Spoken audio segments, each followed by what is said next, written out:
When I first moved here, I lived in Baja. At the time, they thought Americans were the coolest thing, and I thought Hungary was the strangest place because I grew up in Southern California. It's very busy, very big, everyone has cars. But Hungary, it was so different. Everything would close Saturday at 12 o'clock.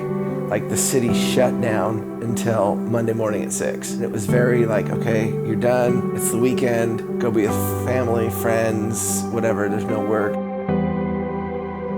Life has drastically gotten busier here in Hungary. Everyone is busy, busy, busy, and there's not a lot of time anymore, like 20 years ago where everything closed and you're at peace.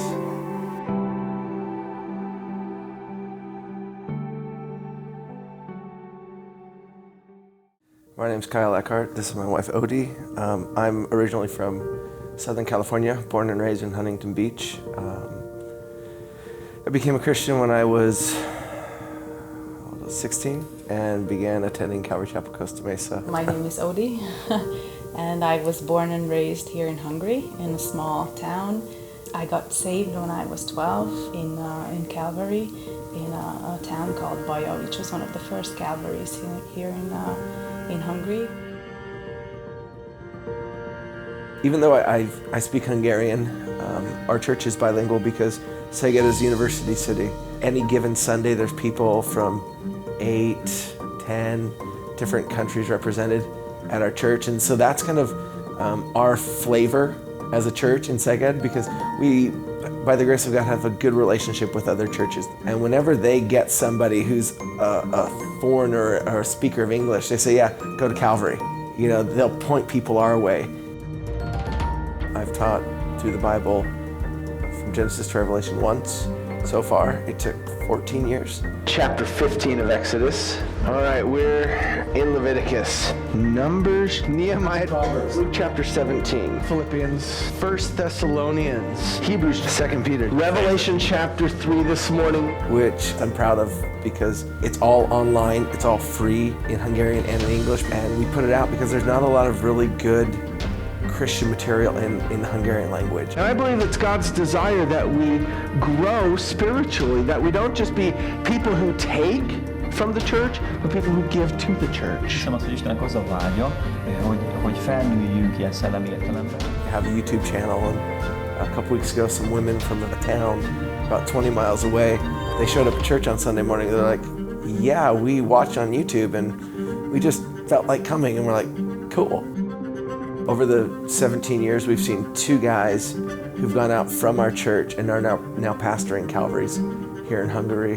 We've seen countless people go wherever they go back to in the world, and they're plugged in churches, serving, helping, be stronger in their faith. Jesus said, go make disciples of all nations, and we kind of have it easy because all the nations are coming to us. The greatest challenge is just building bridges. There's so many people who've never heard.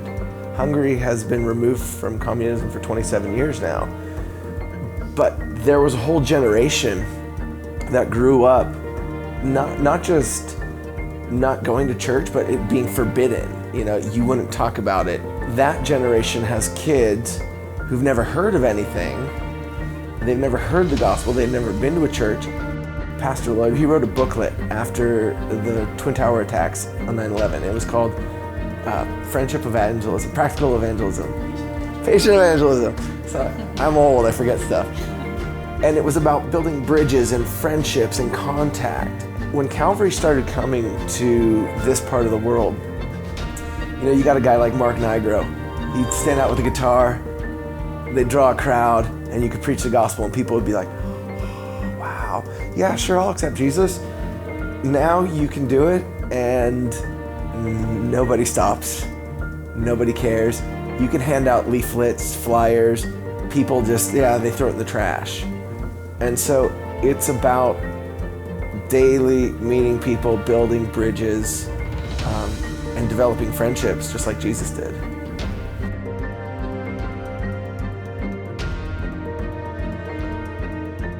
When I finished university, I started teaching at a private language school. I had a student who who we became good friends with, and invited her to church, and so she got saved, and her kids are now an active part of the church. You know, you don't always see the results, the fruit, but you know that the seed is there planted, and after years sometimes you realize that there's a little something that's growing, and her life, we can see the fruits.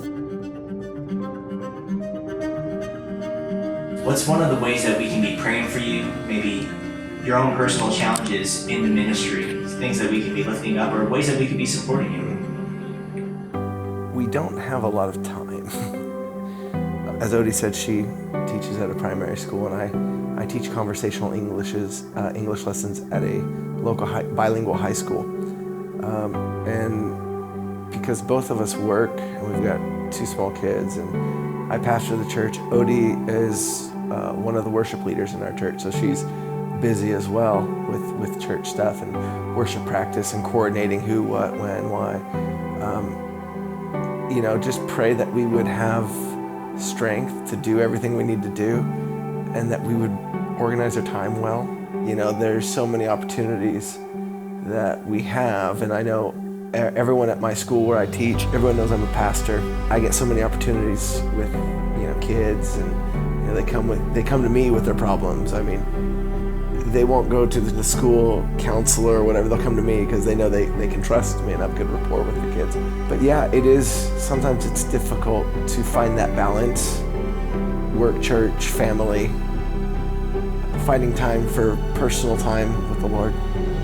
You know, it does get difficult. In Matthew 6:33, Jesus said, "Seek first the kingdom of God and his righteousness, and all these things will be added unto you." And I've seen that, you know, the ministry and serving God here, it's, you know, there's ups and downs.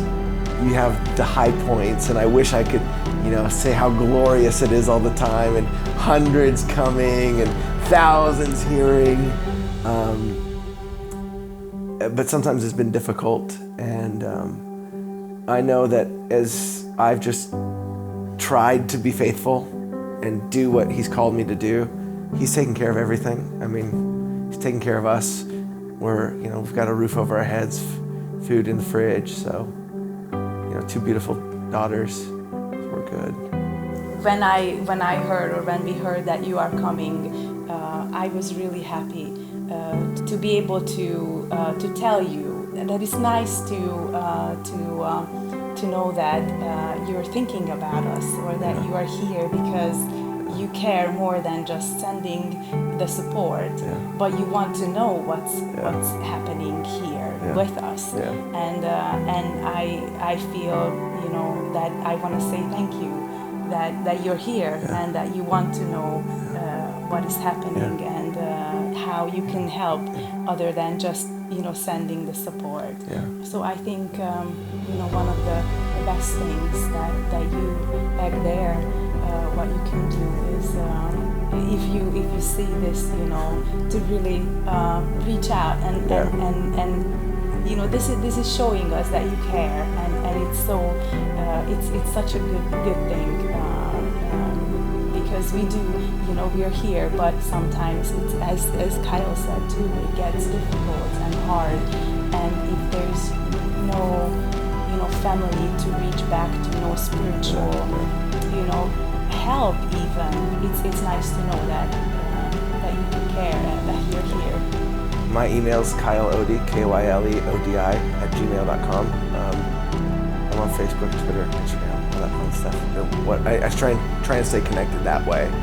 But hey, if someone just wants to shoot us an email or something, or just a Facebook, like, hey, praying for you, or hey, let me know what we can pray for you, that would be greatly encouraging.